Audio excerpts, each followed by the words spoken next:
Hi, this is Grandpa from Grammy and Grandpa Read, and today's book is Thanksgiving on Plymouth Plantation.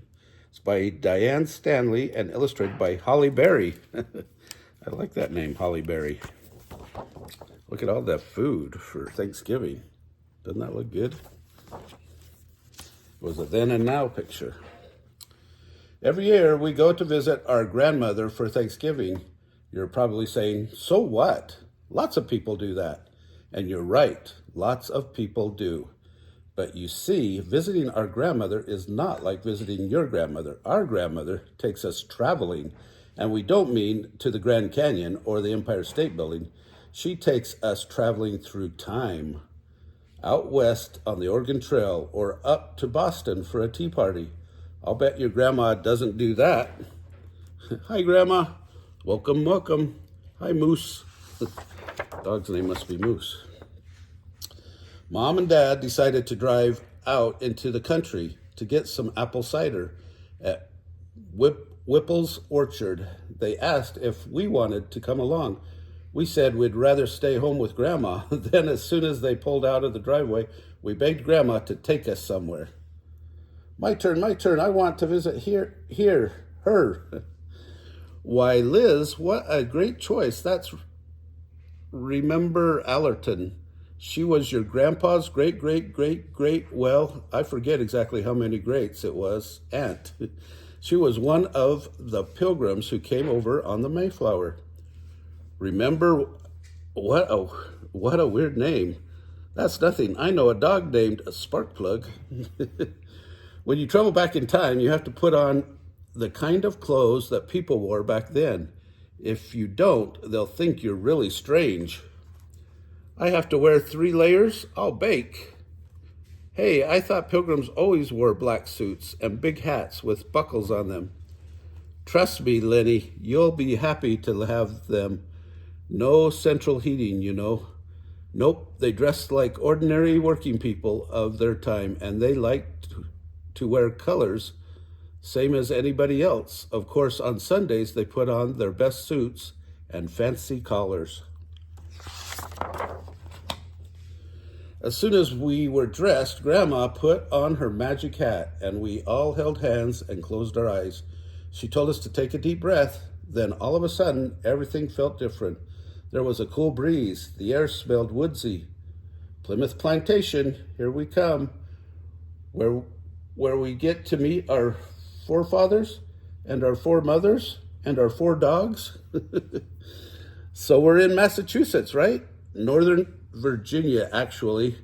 Virginia? You're kidding. No, dear. See this big area from modern North Carolina all the way up to Maine? Well, back in 1621, the English called all of it Virginia, but the northern part of Virginia they called New England. The first people we met were 2 boys. They ran into the woods laughing like they had just played a big joke on somebody, and were they ever surprised to see us? After all, the nearest English settlement was at Jamestown, Virginia, hundreds of miles to the south. Grandma made up a story about how we had sailed up from Jamestown and our ship had sprung a leak. So can we stay here in Plymouth for a while? Of course, Governor. Bradford will welcome you, and we could use your help with the harvest. Why do they call themselves pilgrims anyway? I'm confused. They don't, Lenny. They call themselves planters because they came here to build or plant a new colony. Many years later, people started calling them pilgrims since they traveled all this way because of their religion. That's what the word pilgrim means, you know. Governor Bradford was surprised to see us too, but he invited us to stay there and share what little they had. He said that since it was harvest time, they could really use our help. When Grandma said we were distantly related to the Allerton family, he said we should stay with them. Come, I'll take you to see Isaac Allerton. He will be glad of a woman's help at home. I know. His wife, Mary, died this winter, and he has 3 children to look after. Oh, of course, I'd be happy to help. If this is harvest time, what does that mean? We get to go to the first Thanksgiving? Well, sort of. You'll see. Have you seen John and Frances Billington? Those tickle-headed, tickle-headed fellows? Not since this morning. A lot of people lived with Mr. Allerton. There was Isaac Allerton and his 3 children, Bartholomew, Remember, and little Mary. But some of them weren't relatives at all. They were people whose families had died or who had come to America alone. The house was just one big room with a fireplace at one end. That's where they did their cooking. It was dark inside because the windows were small and they didn't even have glass in them, just paper soaked in linseed oil. The floor was made of packed down dirt. There weren't enough chairs for everybody, so we sat on whatever was handy. Yikes, it's cold in here, and ouch, something just bit me. Sorry, dear, could be fleas, could be lice. You've got to be kidding. Gosh, Bartholomew, why did you come here anyway? So we could practice our religion freely. Back in England, it was against the law to have our own separate church. You know, they could put us in jail for it, so we escaped to Holland. But it was too hard to make a living there, so we're starting over again, and it's a lot of work, but we will own land and build a good life here. Most of us slept on mattresses on the floor. How long have you been here? About a year. We left England in July, expecting to arrive by summer's end. We wanted to get our houses built before winter set in, but our other ship, the Speedwell, kept leaking, and we had to turn back twice for repairs. We finally sold the Speedwell. Some of her passengers crowded onto the Mayflower with us. The rest will come later. When we finally left, it was September. We were beset by terrible storms and didn't arrive until November. But then it was bitterly cold. We didn't even start building our common house until late December. Not a very fun Christmas, huh? Members of their church don't celebrate Christmas, dear. In fact, they worked on Christmas Day. Warm, says the dog. Nobody had pajamas, but just wore their long shirts and curled up under the bed rugs. We got up early the next morning, and everybody had a job to do. We went down to the spring to fetch water. Others brought in wood for the fire, or fed the chickens, or milked the goat, or picked salad herbs, that's vegetables, from the garden. Grandma helped make breakfast, but don't imagine pancakes and bacon. It was mostly leftovers, which they called relics. Goose broth and goat's milk, cheese, and porridge made from Indian corn. What time does school start? We don't have school, but we hope to bring a schoolmaster over from England soon. For now, Papa is teaching us to read whenever he has time. Even Mary is learning, aren't you, Mary? Yes. We have to learn how to read so we can study the Bible. It's a pity we have no beer for you. We ran out nearly a year ago, but you need not fear the water. It is very wholesome here. Pilgrim kids drank beer for breakfast? Hi there, you come over on the Mayflower too? Yep, I was seasick the whole time. Back in England, the water was very polluted and wasn't safe to drink. Beer was actually healthier. It seemed like everything we did had to do with food. As soon as breakfast was over, the women got busy cooking the main meal of the day, which was served at noon. The rest of us went out to collect food. In the fields, we gathered corn, then brought it back to the house where we hung it up until it was needed to grind into cornmeal. Yow, that's a lot of salt. Why are you doing that? Salt dries out the fish and preserves it, so it will last through the winter. This is weird-looking corn. It's all different colors. It's Indian corn, child. It grows much better here than our English grains, and it will feed us through the winter. We picked barley and, of course, lots of pompions. Can you guess what those were? Pumpkins. Other people went out hunting or fishing or gathering clams and mussels and eels.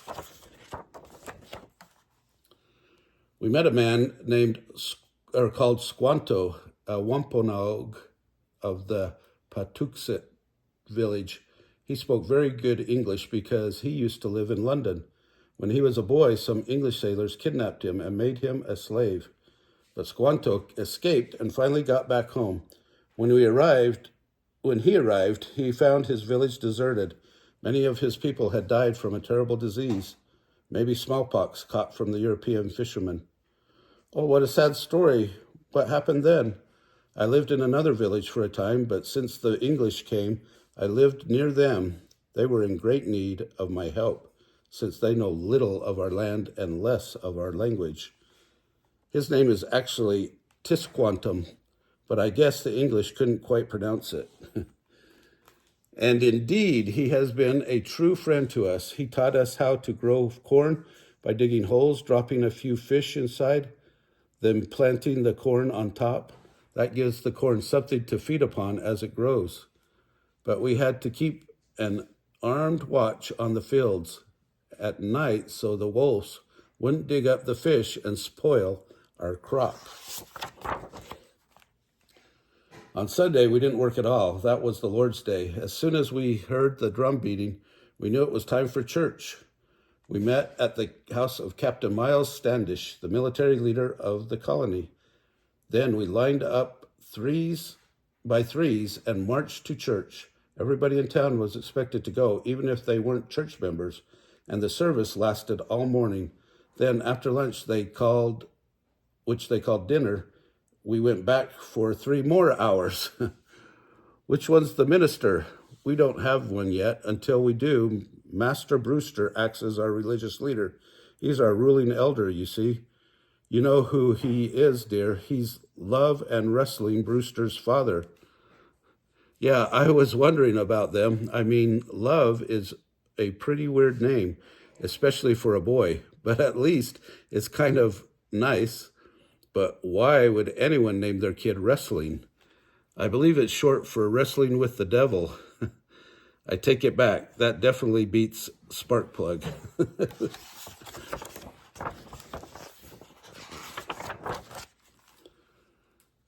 The Puritans didn't have anything in their worship service that wasn't mentioned in the Bible. So there weren't any prayer books or hymns. There wasn't an altar with candles. There wasn't any heat either. So some people brought little foot warmers filled with burning coals. We kids sat with the women and were expected to keep quiet. The only time we got to open our mouths was to sing psalms and say amen. This doesn't look like a church. It looks more like a storeroom. It is a storeroom, but the building isn't important. It is the people who are the church. Children, hush. Cozy. At last, the harvest was all gathered in and the time to celebrate. So the men went off hunting and fishing and came back with enough food to last us all for a week.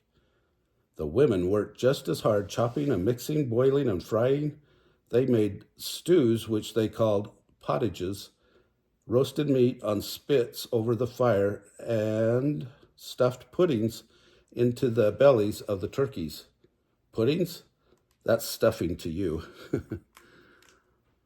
Lenny, what happened? Where are your shoes? Johnny Billington told me how Squanto can tread eels out of the mud, and I thought it sounded fun. So I tried it, only he didn't say to take my shoes off first, and now they're totally ruined. Don't worry, we brought a good supply of shoes from England when we came. I'm sure we can find a pair to fit you. The guest of honor was Massasoit, a sachem or chief of the Wampanoag people. He arrived with about 90 men, and they stayed and ate with us for 3 days. Some of the men who came with Massasoit went hunting and brought back 5 deer as gifts for the most important colonists. Even with such a big crowd, there was plenty of food. Look, there he is, the king of the Indians.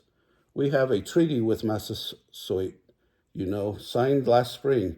We agreed to help them if they are attacked, and they promised to do the same for us. Massasoit isn't actually his name, it's his title. If it means great leader. His real name, Osamequin, which means yellow feather in Wampanoag.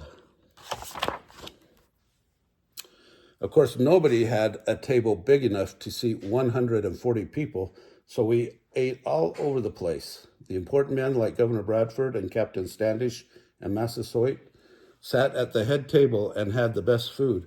The rest of us ate inside or outside, at tables or on the ground. It was kind of like a big potluck supper. We helped set the tables and serve the food and clear the dishes away.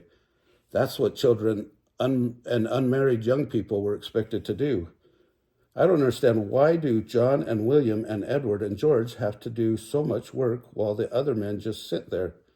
Why, because they're servants, Liz. I'm happy when we get to eat. We get what's left on the table.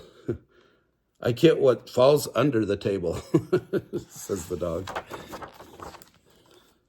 Nobody ate with forks in those days. They used knives to slice off bits of meat, and they had spoons, but mostly they just ate with their hands. It's a good thing they had those huge napkins. The plates were called trenchers, and most of them were made of wood. What's the matter? Don't you like your stewed eel? I think I'd rather have turkey. Just think, here we are at the first Thanksgiving. This isn't a Thanksgiving, Liz. It's a harvest festival like the ones we had back in England.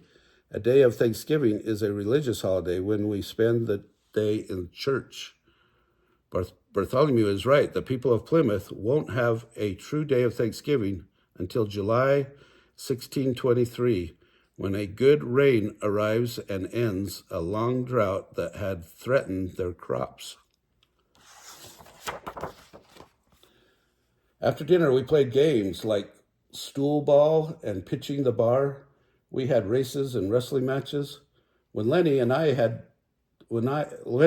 do that at home, Mom gets mad, and I'll bet you thought the Pilgrims never had fun. While we were busy playing games, the men exercised their arms. That doesn't mean they did push-ups. It means they shot at targets with their muskets. Finally, Massasoit and his men thanked us for a nice party and went home to their village.